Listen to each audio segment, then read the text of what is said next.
Magandang araw mga bata. Ako ang inyong guro sa araw na ito. Magpapakilala muna ako. Ako si Binibining Mary Jane Nuynay. Pwede niyo ako tawaging Binibining Jane or Binibining Nuynay.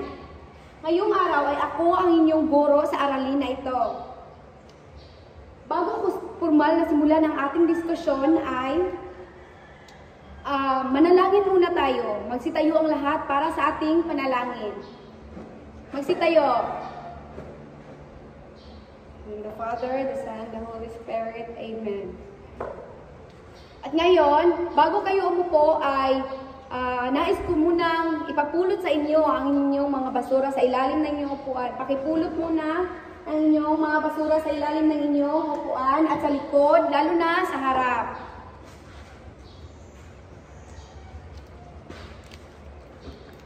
At magsiupo na. Ngayon, ako ay magtala ng liban. Pag tinatawag ko ang inyong pangalan, ay inyong isasagot ang pangalan ng inyong mga taong gusto or inyong mga crush. Sino ba may crush dito? Ikaw, Kinit, may crush ka ba? Wala. Wala kang crush. Sige, pag tinatawag ko ang inyong mga pangalan, ay isagot ninyo ang inyong pangalan ng inyong crush. Kahit ano lang, apelyido na lang para hindi ko malalaman kung sino talaga ang inyong mga gusto. Okay? Kinit sa garal. Kabagte. Kabagte. Si, Lini. Si Chelsea. Wala si Chelsea dito. At ngayon, bago tayo magsimula sa ating formal na diskusyon ay may energizer muna tayo. Magsitayo ang lahat. Exercise muna para tayo ay prepare sa ating diskusyon. Sige. Jump na lang, jump kasi hindi kayo marunong jump na lang. 1, 2, 3. Jollibee jump. Okay. Sige, magsiyo po na ang lahat. Ganyan lang yung pagpapabuhay ng ating kalooban at ating pag-iisip para tayo ay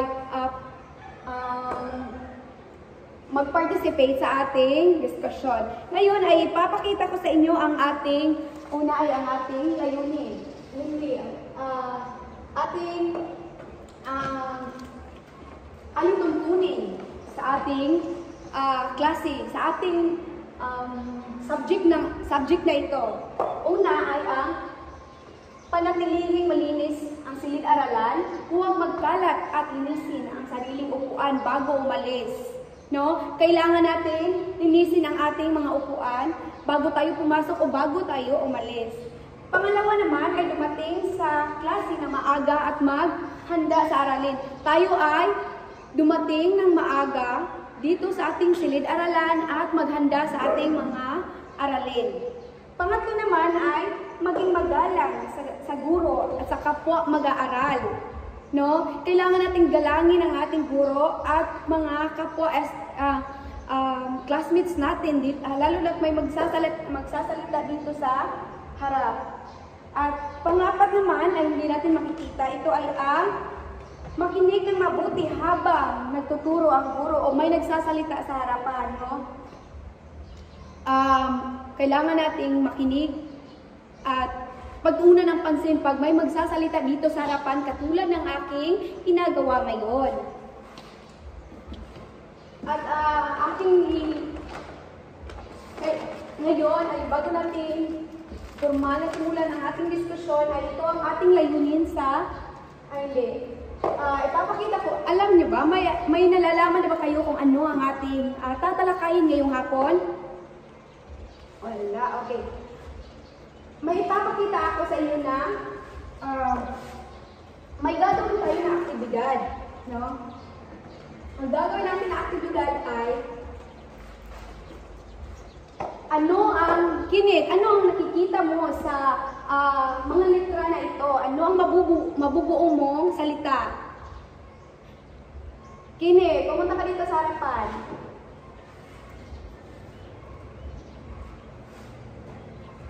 Ano ang iyong nabubuong salita?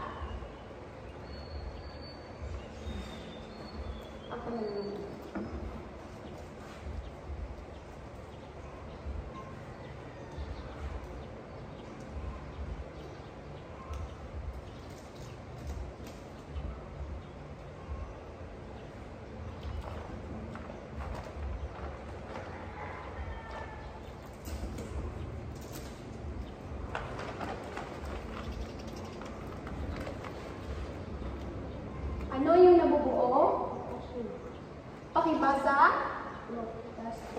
Nasaan yung S dyan? Init. Kamalita.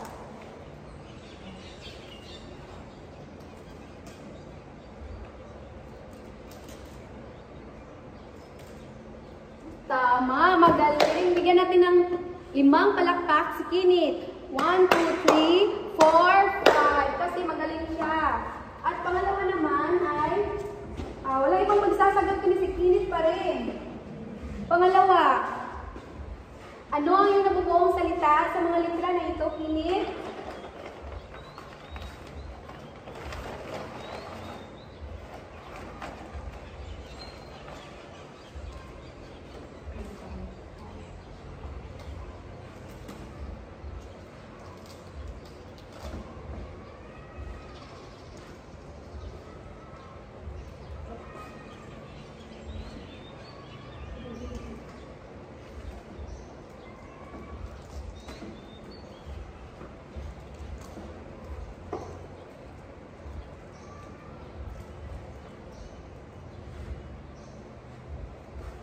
Hihintayin natin ang mga nabubuong salita ni Kinit. Ang una niyang nabuo ay ang lokasyon. Ito, ang lokasyon ay isang, may dalawang uri ang lokasyon. Ito ay relatibo at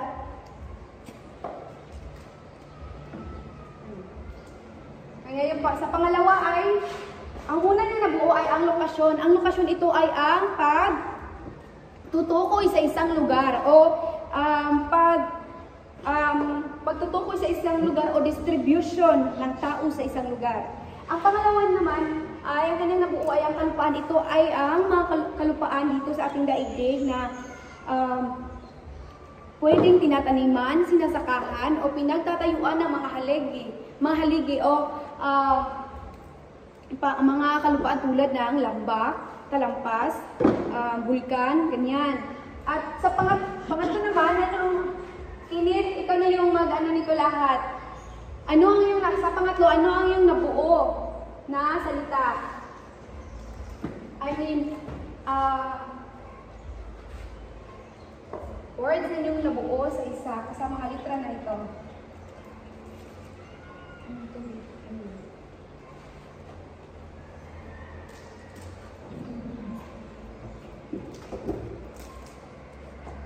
Hihintayin natin si Kinit.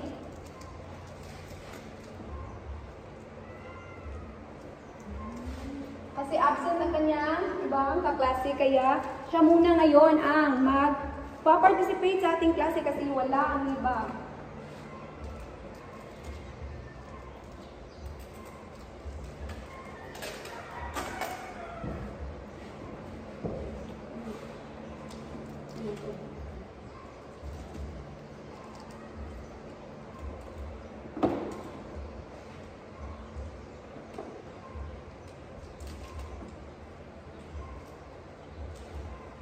Tama, ang kanyang nabuo naman ay ang pangatlong kanyang nabuo ay anyong tubig. Ang anyong tubig ito ay ang mga sapa, talon, ilog, at ano pa.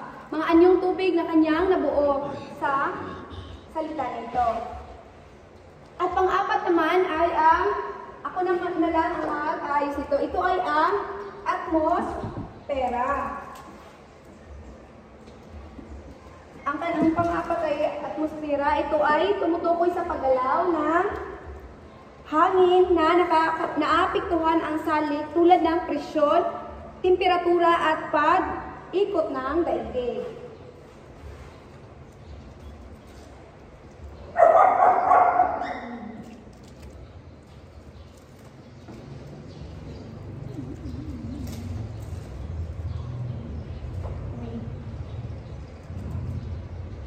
Ito ay ang dali lang mga mag-aaral ha.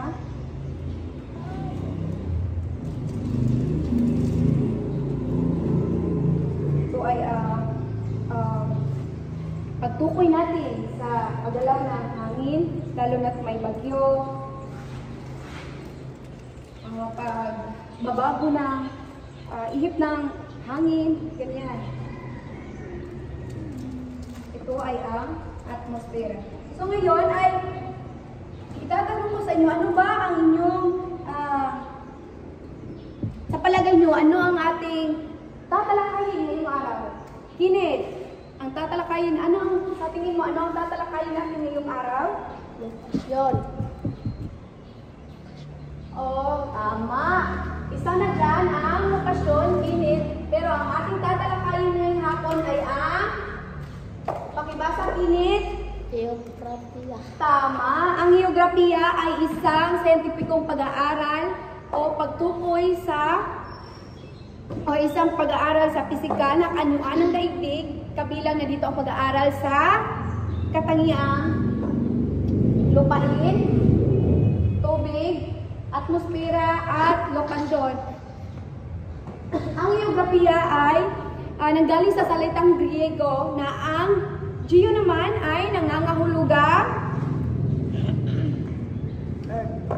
tama. Ang geo ay earth o daigdig. Ang grafiya naman ay nangangahulugang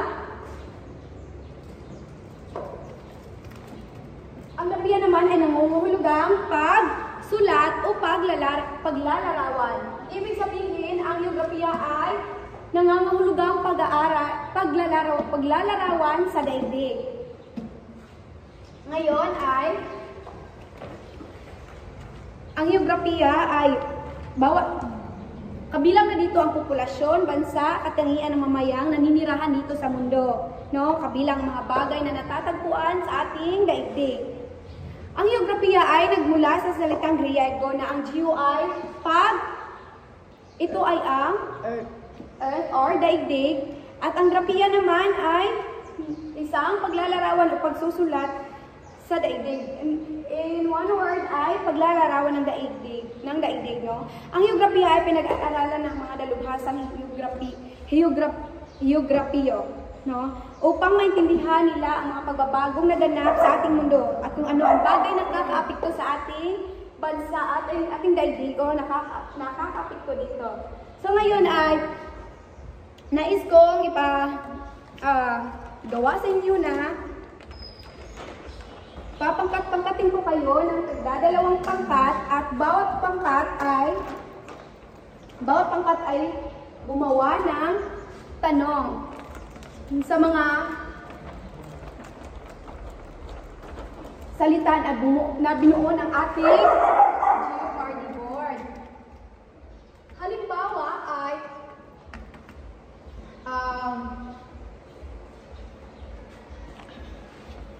Pacific Ocean. Gumawa kayo ng tanong na ang sagot ay itong mga salita nandito sa ating pisara.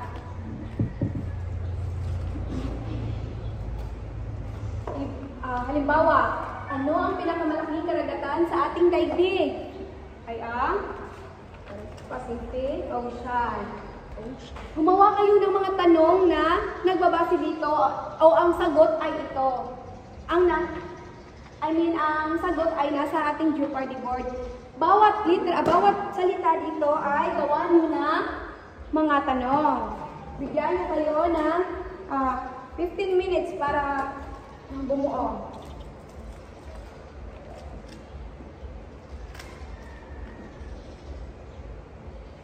Pakipasa ng inyong mga nagawa. Hinit.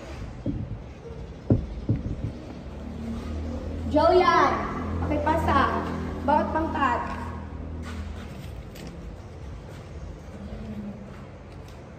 So, ang inyong mga, tama, ang inyong mga nagawa, mga tanong na base dito sa mga sagot na sa ating Jeopardy ay katulad ng Pacific Ocean, ang pinakamalaking dagat sa buong daigdig o karagatan sa buong daigdig. At ang buro naman ay isang lupain sa daigdig na may matitirik na bahagi at hamak na mas mataas kaysa sa burol. At ang mga ibang naman dito ay ang bundok. Isang malaking ang bundok ang sagot nun. At dito naman sa ating bagyo, di ba ang bagyo ay ang malaking unos na may isang pabilog o spiral o sistemang maharas at malaki ang hangin at may dalang mabigat na ulan. Salamat sa inyong pag-participate sa ating activity ngayon. At ngayon ay may gagawin kayo.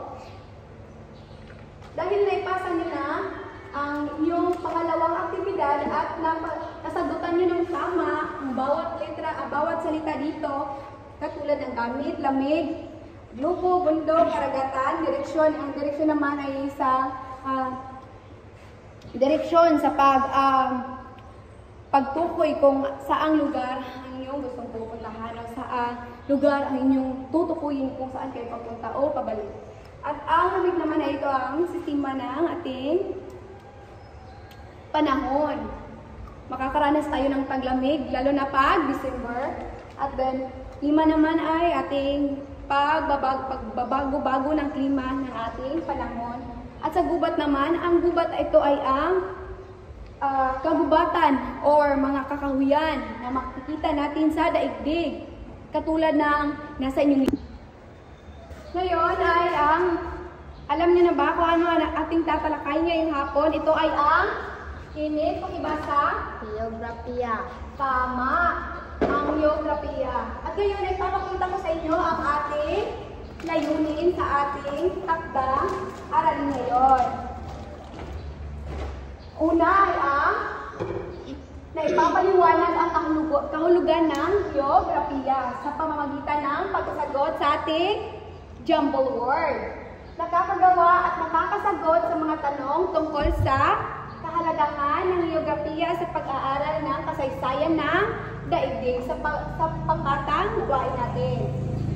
At pangatlo naman ay nailalarawan ang kagandahan ng daigdig kung saan nabubuhay ang tao sa pamamagitan ng paggawa ng ating poster making. Pang-apat naman, Kilit, pakibasa ng ating pang-apat na layunin ngayong araw ng ating klase. Pakibasa? Napapahalagahan ang mga saklaw ng geografiya bilang kasangkapan sa pag-unawa ng daigdig sa pamamagitan ng pagsagot na sa mga aktibidad flower web. So ngayon ay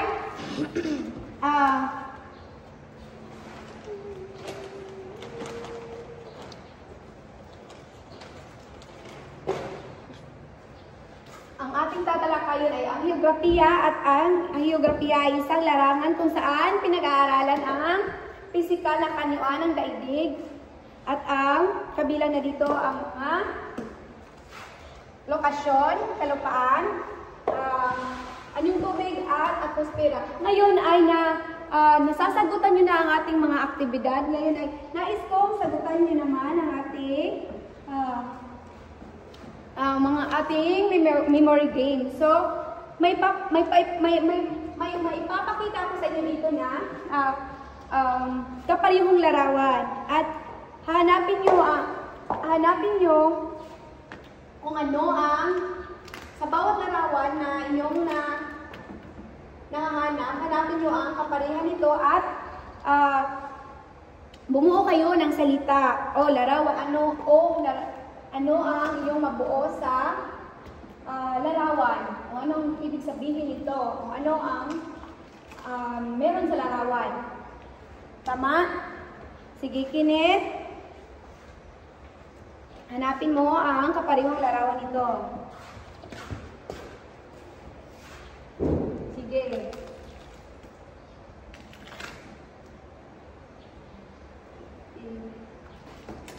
Ang iyong nakuhang larawan ay ang ano yan? Ito ay ang tama. Nakakuha si Kenneth ng parehong larawan na nagpapakita na ang petroleum. Ang petroleum ay isang likas na yaman na makukuha natin sa daigdig, makukuha natin sa mga kalupaan. Ito naman ay ang aking nakuha ay ang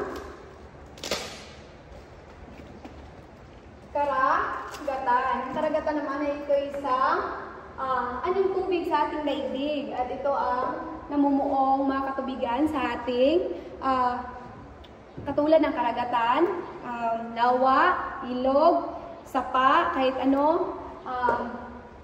Ito ay mga anyong tubig. At kinit naman, ikaw ang maghahanap nito lahat ng ating mga larawan na kapariha.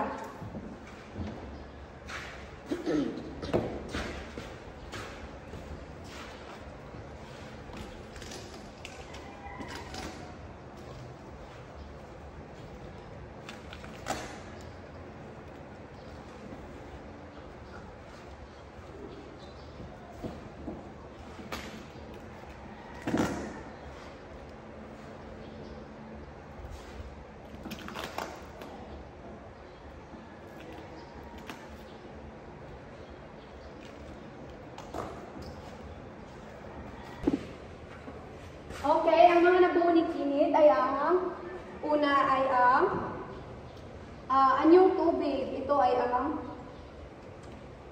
anyong tubig na kabilang na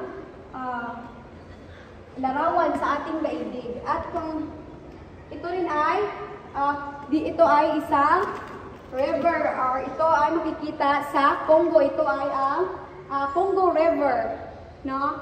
Ito rin ay isang anyong tubig. Pangalawa naman ay ang Mount Fuji, pinakamataas na mountain sa Japan. At ito na rin naman ay petroleum na makukuha ng mga pangmina or mga tao na naghahanap ng petroleum.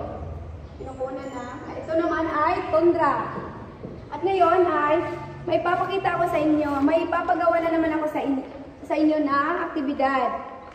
Ang gagawin nyo lamang dito ay sagutan kung ano ang mga nabibilang na larawan dito sa ating mga salita na nasa flower web. Ngayon na nakakasagot na kayo sa ating mga aktibidad, ay ito rin naman ay ilagay nyo dito. Sa ating flower web naman ay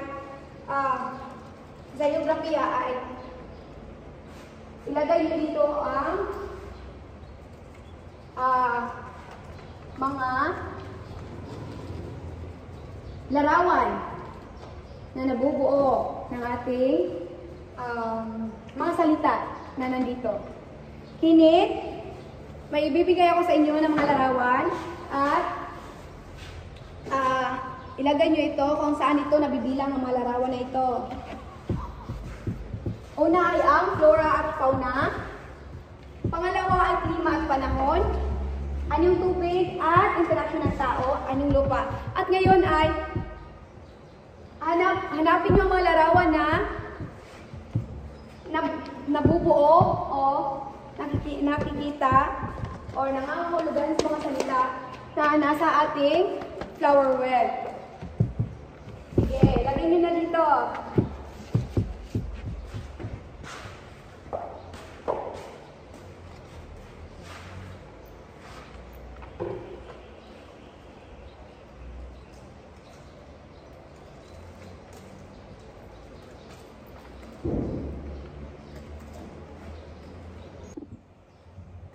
Ngayon naman ay mga naibigay ko sa inyo na larawan ay nilagay nyo na dito sa ating flower web at nakuha nyo ang mga tamang sagot. At una naman ay ang flora at fauna. Ang flora naman, ito ay ang mga halaman o bulaklak na nabubuhay dito sa ating daigdig. Ito ang mga, or in English, ito ay ang plant life. At pangalawa naman ay ang fauna. Ito ay ang mga hayop na nabubuhay sa ating daigdig. At dito naman ay nakakuha kayo ng tamang sagot na ang klima at panahon.